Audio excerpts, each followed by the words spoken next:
Hi hello வணக்கம் friends. நான் உங்கள் ஸ்வீட் அம்மு பேசுகிறேன். நான் இத்தனை நாள் வீடியோ போடலைன்னா அதுக்கு ஒரு காரணம் இருக்குது. நான் வீடு ஷிஃப்ட் பண்ணதுனால என்னால் வீடியோ போட முடியல. சாரி. இதுக்கு மேலே நான் ரெகுலராக போடுறேன். இன்றைக்கி என்ன செய்ய போகிறேன்னு பார்த்தீங்கன்னா, உருளைக்கிழங்கு மசாலா போட்ட உருளைக்கிழங்கு பொரியல் எப்படி செய்யலான்னு பார்க்கலாம். வாங்க வீடியோக்குள்ளே போகலாம். அதுக்கு நான் கடாய் வச்சுருக்கேன், எண்ணெய் சேர்த்துருக்கேன். எண்ணெயில் இருக்கும் கொஞ்சமாக கடுகு சேர்த்துக்கலாம். கடுகு பொரியட்டும்.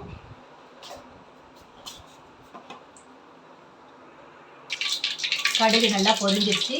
இப்போ ஜீரகம் சேர்த்துக்கலாம்.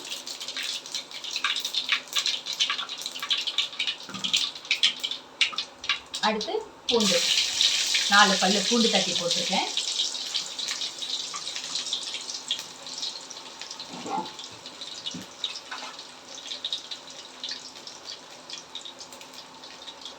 காஞ்ச மிளகாய் 2 சேர்த்துக்கோங்க.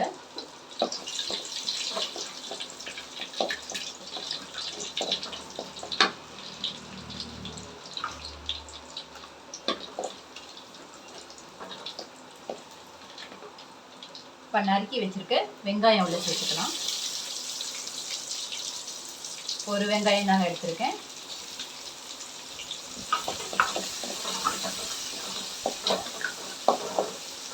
வெங்காயம் கொஞ்சம் நல்லா வதங்கட்டும். வெங்காயம் நல்லா வதங்கிடுச்சு. இப்போ தக்காளி சேர்த்துக்கலாம். தக்காளி பார்த்து சேருங்க.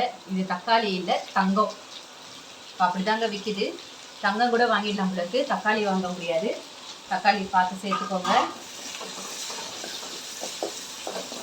தக்காளியை நல்லா வதங்கட்டும்.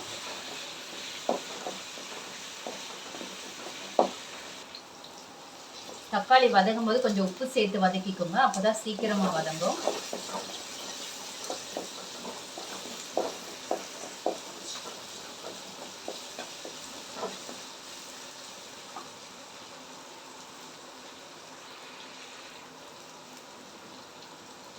கால் ஸ்பூன் மஞ்சள் பொடி சேர்த்துக்கலாம்.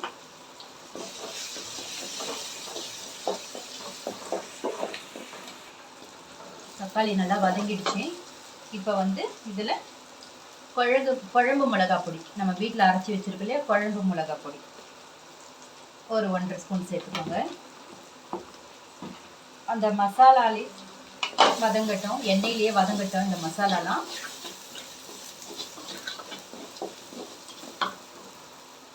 லோ ஃப்ளேமில் வச்சு பண்ணுங்க, இல்லைன்னா மிளகாத்தூள் கருகிடும்.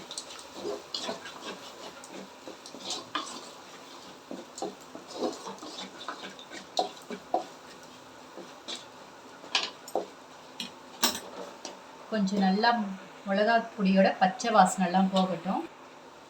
மிளகா பொடியோட பச்சை வாசனை போயிடுச்சு. இப்போ இதில் புளி சேர்த்துக்கலாம்.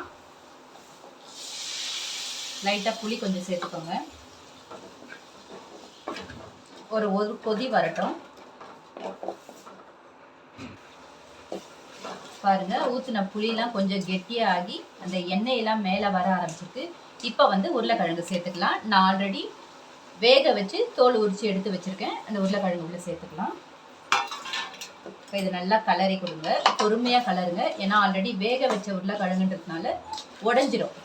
பொறுமையாக இந்த மாதிரி கலரி கொடுங்க.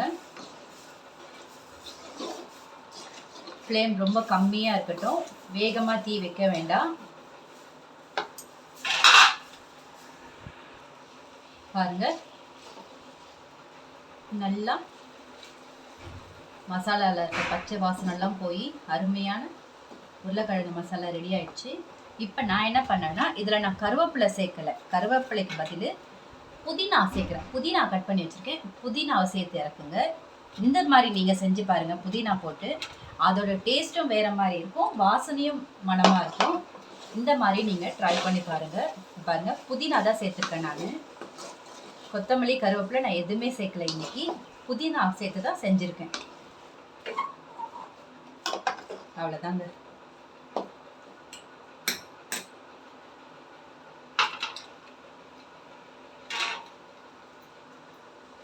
வெந்துடுச்சு. இப்போ ஸ்டவ் ஆஃப் பண்ணிடலாம்.